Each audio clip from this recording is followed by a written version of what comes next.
Itu seperti yang saya bilang selalu. Siap. Kalau kita tidak punya mobilnya, setiap kita misalnya kita punya online shop, kita mau berangkat tempat kerja, kita mau kerja apa aja, mau COD, mau apa, kita berangkat naik taksi, berangkat naik kendaraan umum, sekali bayar berapa? Ya 100-an mungkin kok. 100 ribuan.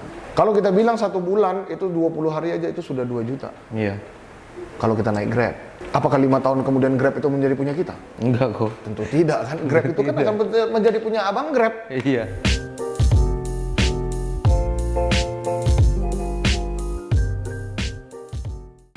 Halo, kembali lagi di Hobi Mobil TV. Masih bersama saya Derby. Kali ini saya ditemenin sama Rizky kok. Rizky.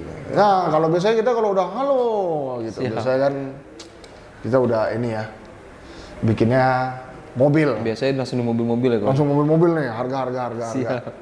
Tapi karena harga-harga seperti itu kita sudah ada di Instagram, mungkin semuanya bisa dicek di sana ya. Betul. Kalau ada yang bertanya kenapa kita jarang bikin video yang tentang ngupas mobil lagi seperti itu, karena kita pikir di Instagram kita udah lengkap, di sini juga udah ini, dan kalau sering-sering kita bikin seperti itu juga nggak ada wawasannya, nggak ada. Gitu-gitu aja ya kok. Gitu-gitu aja gitu, maksudnya. Iya, nonton yang mau beli doang. Jadi ini kita bikin supaya buat semua orang yang mau beli mobil bekas, Siap. di mana aja, nggak harus di hobi mobil, bisa, semoga video ini bermanfaat lah. Ini sebenarnya berawal dari pertanyaan Rizky sebenarnya. Banyak nih kok. Tapi kok itu dulu dong saya Rizky, saya Oh boleh. Oh ya, buat yang mau ngecek-ngecek mobilnya kita bisa cek di Instagramnya di. Rizky.hobimobil kok. Nah Rizky, Siap. yang kemarin kita bahas, ayo kita bahas di video deh. Nah. Coba. Dari dikit. Jadi gini kok, beberapa kali Rizky sering dapat komplainan orang-orang pada bilang kenapa beli kredit itu jauh lebih mahal daripada harga cash kok. Mungkin di sini Koko bisa jelasin nih kok ke teman-teman semua. Ya seperti teman-teman tahu semua ya, buat Rizky ya. Beli mobil bekas dan beli mobil kredit Cash. dan cash itu Ya. kredit lebih mahal. Itu ya sudah pasti. Jadi gini, tidak ada bedanya waktu kita membeli kredit dengan motor, rumah, pinjol, Pinjol. Siap. ya kan? Jadi buat teman-teman, namanya kita pinjam dari bank itu kan pasti ada suku bunganya. Betul. Kalau nggak, bagaimana bank itu berjalan? Memang kalau mau dibilang lebih mahal, iya tentu lebih mahal. Bener nggak? Seperti yang saya sering ngomongin Rizky. Kita beli mobil misalnya, Ayla, angsuran di kita 70.000 lah per hari. 60.000 lah per hari. Sekarang kayak kemarin ada deh yang 1.900.000 ya. Ada kok. Mulai ada lagi nih. Yang hitam 1.960.000. Memang kalau dikaliin setelah kita kali 71 itu memang mahal. Tapi semua kan balik lagi ke kebutuhan konsumen. Siap. Ke kebutuhan setiap orang itu kan berbeda-beda. Ada yang nabung dulu sampai punya 80 juta baru beli mobilnya. Ya ada yang kayak gitu ya kok. Ada. Ada juga. Kalau bisa seperti itu, ya bagus. Iya. Ya tentu dong. Kalau kita punya duitnya, kenapa kita mesti bayar yang lebih mahal? Betul. Nah, pertanyaannya adalah buat teman-teman yang baru mulai kerja, dia sudah mulai ada pendapatan, tapi dia membutuhkan kendaraan. Jadi kebutuhan ya kok. Jadi itu kebutuhan. Nah, ya tentu dia akan mencari opsi yang seperti ini. Misalnya gaji 4,5 juta atau 5 juta, bayar angsuran mobil 1.800.000. Masih ada sisa. Masih ada sisa. Bisa punya mobil, bisa buat pergi kerja, atau mungkin bisa buat punya online shop, bisa ngantar-ngantar, bisa COD. Tapi lama-lama mobil jadi punya sendiri ya kok. Betul. Itu seperti yang saya bilang selalu. Siap. Kalau kita tidak punya mobilnya, setiap kita misalnya kita punya online shop, kita mau berangkat tempat kerja, kita mau kerja apa aja, mau COD, mau apa, kita berangkat naik taksi, berangkat naik kendaraan umum, sekali bayar berapa? Ya 100-an mungkin kok. 100 ribuan. Kalau kita bilang 1 bulan, itu 20 hari aja itu sudah 2 juta. Iya. Kalau kita naik Grab. Apakah 5 tahun kemudian Grab itu menjadi punya kita? Enggak kok. Tentu tidak kan. Grab itu kan akan menjadi punya abang Grab. Iya. Bener nggak? Betul. Itu jauh lebih mahal lagi Jadi perspektifnya tergantung kebutuhan orang mau menghitung dari mana.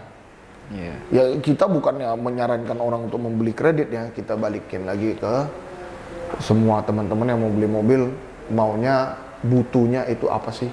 Betul. Kalau memang punya duitnya ya beli cash lah, kenapa harus beli kredit? Tapi kalau gue belum punya duitnya tapi gue butuh mobilnya, nah itu gimana? Iya. Ya kan? Nah dari mobil ini mungkin setelah dia punya mobil ini, online shop dia bisa semakin lancar, dagangan dia bisa ngantar dagangan lebih cepat. Karena kalau kita nunggu Grab atau abang langganan ojek atau Gojek, kita harus nunggu dulu datang. Makan waktu. Kalau kita kan udah langsung fleksibel. Kapan mobil ini mau kita jalanin, mungkin usahanya lebih lancar dan bisa nutupin ini. Ya tentu kalau untuk gaya-gayaan saja tidak punya pemasukan, ya mending jangan. Ya bunuh diri. Ya bunuh diri, ya kan? Ya seperti itulah. Hanya sesimpel itu sih. Ya mungkin kalau punya budget lebih, ya nggak perlu ambil sampai 6 tahun. Bunganya kan toh akan jauh lebih murah. Iya. Ya kan? Tapi ya balik lagi itu semua ke kemampuan orang, karena nggak bisa kita bilang mahal. Siap. Definisi mahal dan murah itu kadang saya bingung. Orang yang beli motor itu coba dikaliin deh. Yang DP 2 juta, 1 juta, 2 juta, coba dah. Karena biasanya ini kok, kaum mendang mending. Kaum mendang mending. Kaum apa? Kaum mendang mending. Ya. Mendingan ini, mendingan itu. Mendingan ini, mendingan itu, ya Iya, kan? iya.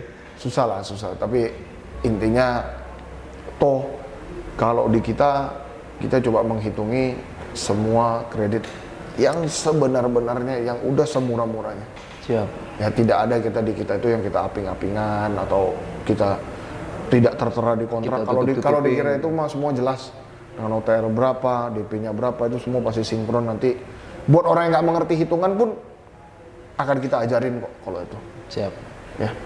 Jadi kalau buat teman-teman yang butuh cara perhitungan kredit lagi, komen di bawah ini banyak-banyak. Kalau memang ada yang butuh nanti kita bikin cara bikin hitungannya. Ya, jadi buat teman-teman biar tahu nih cara bikin hitungannya bagaimana. Nah kok, ada lagi nih kok yang mau Rizky tanyain. Ada beberapa juga yang bilang kenapa bunga mobil baru itu lebih rendah dibandingkan mobil bekas tuh kok. Itu gimana tuh kok?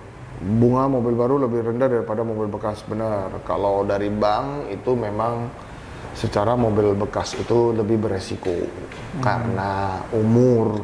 Iya. Tapi bagaimanapun kalau kita kali, meskipun dia bunganya murah, tapi dengan gap harga yang lumayan jauh, setelah kita kredit ya tentu tetap mobil bekas akan lebih murah daripada mobil baru. Tapi kan ada yang bilang, yo kalau kita kan lebih puas. Mobil langsung dari tangan pertama. Langsung dari tangan pertama dapatnya mobil baru. Ya sok silakan. Ya kan kalau itu udah kebutuhan masing-masing lah. Mungkin ya banyak faktornya ya. Mungkin orang mau beli Ayla baru, bedanya bisa jauh sama yang 2014. Iya. Ya, tapi saya dapatnya baru, angsuran 3 juta nggak apa-apa. Yang penting mobilnya baru. Yang penting mobilnya baru. Nah, bagaimana dengan teman-teman kita yang gajinya 5 juta, 5 jutaan? Iya. Kurang lebih. Masa disuruh beli mobil 3 juta? Angsurannya? Ya nanti dia makan tidur, makan, mandi semua di mobil dong. Iya kan? Bener kan maksudnya dari 5 juta itu dia bisa sisihin 1 juta lebih buat mobil. Sisanya untuk kebutuhan lain. Nah kalau kita bertanya seperti itu kan, karena kalau dia bilang, oh kan lebih baik mobil baru. Ya ada juga yang bilang daripada beli Ayla mobil baru, mendingan saya beli Mercy tahun 2008 mobil bekas. Nah, kalau itu udah susah, kalau itu persepsi itu udah setiap orang udah beda-beda ya. Benar-benar tinggal tergantung kebutuhan si pembelinya aja. Ini si calon pembeli dia butuhnya apa. Itu doang sih. Oke, kalau kau mendang mending minggir deh kok gitu ya. Enggak lah, kita ladenin juga kalau itu nggak ada masalah kalau itu ya kan. Nggak ada masalah. Ya paling ya kita mungkin dia kurang mengerti tentang hitungan, kenapa ini itu kan. Ya paling itu doang sih.